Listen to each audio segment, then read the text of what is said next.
আৰু এখেতৰ জীৱনত যিখিনি ধৰ্ম আলোচনী কিতাপ তেখেতে পঢ়িছিলে তেখেতৰ যদি আমি শাস্ত্ৰপাঠ শুনো আমি এৰা দিব নোৱাৰো।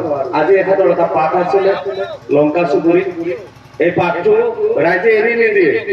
আমি তেখেতৰ কষ্ট হ'ব বুলি আমি তেখেতক বিদায় মাগিছো আৰু ইয়াত আমন্ত্ৰণ দিছিলো যে দুআষাৰ তেখেতৰ মুখেৰে আমি ধৰ্মনো কি বস্তু আমি কি কৰিব পাৰো এই বিষয়ে তেখেতক আমি দুআষাৰ কোৱাৰ কাৰণে আমন্ত্ৰণ দিছো। এতিয়া আমি এখনি ফুলান গামোচাৰে তেখেতক সম্বৰ্ধনা যাচি আৰু সম্বৰ্ধনা দিব উমেশ বৰ্মন দাস। তেখেতে এখনি ফুলান গামোচাৰে তেখেতক মহেন্দ্ৰ ৰাজবংশীক এখন ফুলান গামোচাৰে সম্বৰ্ধনা যাচিছে। এতিয়া আমি দেৱেন বৰ্মনক মাইক্ৰফোনটো আগুৱাই দিছো। ধৰ্মপ্ৰাণ ৰাইজ, আমাৰ আজিৰ এই চতুৰ্দশ বাৰ্ষিক ভাগৱত পাঠ অনুষ্ঠানলৈ আমি সন্ধিয়াৰ কাৰ্যসূচী আছিলে আচলতে এতিয়া নাগৰা নাম, এইটো ভক্তপ্ৰাণ ৰাইজ আমি ভাবিছো নাগৰা নাম পৰিৱেশন কৰাৰ আগ মুহূৰ্তত আমি যদি দুআষাৰ ধৰ্ম কথা শুনিব পাওঁ, আমি যদি দুআষাৰ আমাৰ অন্তৰত এটা শান্তি পোৱা দুআষাৰ কথা শুনিবলৈ পাওঁ, সেয়েহে সেইখিনি মানসেৰে আমি আমাৰ এই শ্ৰদ্ধাৰ ব্যক্তিগৰাকীক আমন্ত্ৰণ জনাইছিলোঁ। তেখেতক আমি এই চেগতে আমি আমাৰ কমিটিৰ তৰফৰ পৰা আন্তৰিক অভিনন্দন জনাইছোঁ আৰু লগে লগে তেখেতৰ ধৰ্মমূলক ভাষণখিনি ৰখাৰ বাবে মই আহ্বান জনাইছোঁ।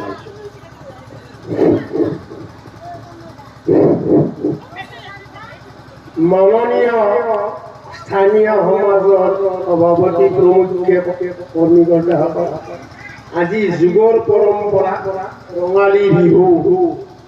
অলপ আগতে আহি কি গম পালোঁ ৰেকৰ্ডিঙত যে পাণ্ডৱ ৰাজহুই যজ্ঞৰ অশ্বমেধ যজ্ঞৰ ঘোঁৰাটো এৰি দিছে পৃথিৱী বিচৰণ কৰাৰ কাৰণে।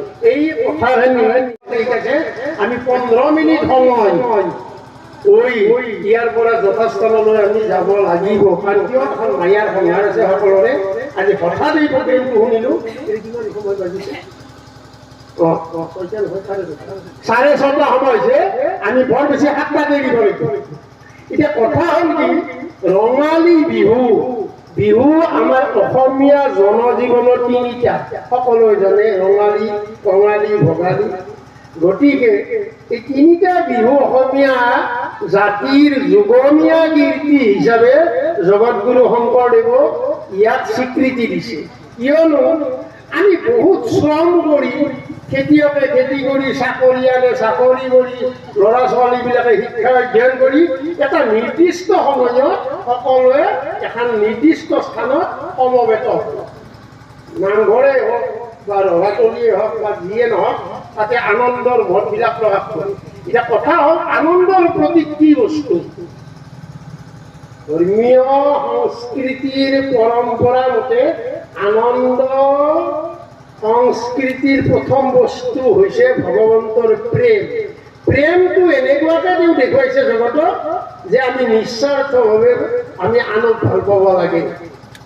যেনে এতিয়া অলপ পিছত ইয়াত পৰিৱেশন কৰিব আইসকলৰ নাগৰা নাম, আয়তীসকলক তেখেতসকলে টেপিং ৰেকৰ্ডেদি ক'লে যে অশ্বমেধ যজ্ঞৰ ঘোঁৰাটো পাণ্ডৱে এৰি দিছে আৰু এখন পত্ৰ লিখিছে। মই ভাগৱতৰ এটা চেপ্টাৰ টানি আনি কৈছোঁ।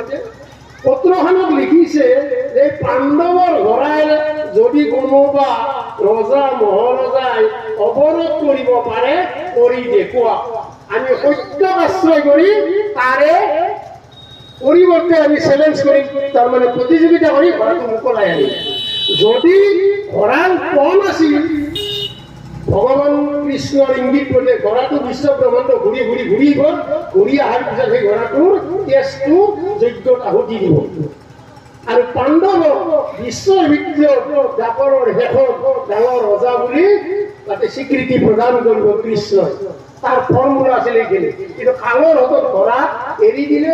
যাই যাই যাই এজন ময়ূৰধ্বজ বুলি ৰাজা আছিল, তাৰে পুত্ৰটো ল'ৰাজনে তাম্ৰধ্বজে এখন ফুলনি বাগিচাত কাম কৰি আছিল। কাম কৰি থাকোঁতে ঘোঁৰাটো অযাচিত যায় কিছুমান শস্যজাতীয় বস্তুৰ আগবিলাক খাব ধৰিলে ধৰোঁতে ঘোঁৰাটো আটক কৰি পেলালে আৰু ঘোঁৰাটো আটক কৰা মানে পত্ৰ চাই এনেকে ভগৱানে কৈছে অতি ঘোঁৰাটো খাম এতিয়া ঘোঁৰাটোৰ ৰখীয়া ঘোঁৰাৰ মালিক উভয়ৰে যুদ্ধ লাগি যুদ্ধ লাগলে অৰ্জুনৰ সৰ্ব দেহা তাৰ মানে আৰু মৃত্যু হয় লুমে লুমে সৰবিদ্ধ হৈ তেজ বাঢ়ি হয় এতিয়া অৰ্জুনে কৃষ্ণ ক'লে সখী তুমি মোৰ সখী নহয় যে মোতকেতো শক্তি কাকে তুমি অৰ্পণ কৰা দুজনে যাই গ'লে এটা নাটক এখন কৰি পচি গৈছি যে মই যি কওঁ অৰ্জুন তুমি সেইটো কথা ক'বা দেই হ'ব তাৰপিছত তুমি কৰ্মৰ ভাগে ভাগে বুজি পাবা ইয়াৰ ল'ৰাক তুমি কিয় ক'লে নোৱাৰিলা তোমাতকে কিয় শক্তি বেছি হ'ল বাঘসকল ধ্যান দিবা সত্য প্ৰতীকবিলাক বেলেগ ধৰণৰ বস্তু বুলি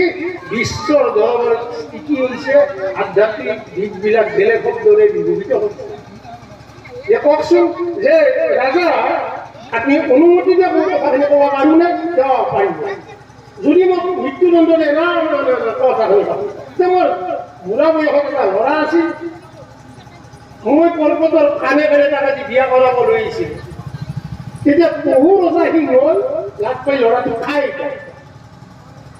মোক খাব মৃত্যু কৰিছে মই কিছুদিন পিছত এনেই মৰিম ল'ৰাটো মোক এৰি দিয়ক তেতিয়া ৰজাই ক'লে অৰ্থাৎ সিংহই ক'লে যে নাই নাই তোমাৰ মাংস মই নাখাওঁ তুমি বুঢ়া হৈছে তৃপ্তি নাই ইয়াৰ মাংসহে খাব তেতিয়া মই উপায় নাপালোঁ যে বেলেগ বিকল্প যদি ৰাস্তা আছে মোক সি দেখুওৱা তথাপি মোৰ উত্তৰ গুৰুত্বক আপুনি ধ্বংস নকৰিব তেতিয়া এটা অতি গুৰুত্বপূৰ্ণ ৰিক্সি কথা ক'লে যিটো কথা যে তেওঁৰ মোৰ সাহস কৰা নাই তাৰে সৌফালটো যদি মোক দান দিয়া সেই মাংস মই কলত ধৰিব লাগিব কলত ধৰি ফালিব লাগিব আৰু এটা কথা আছে যে কি যে কান্দিব নোৱাৰে দুখ কৰিব নোৱাৰে হৰ্ষ হ'লে এটা ফাল দিব লাগিছে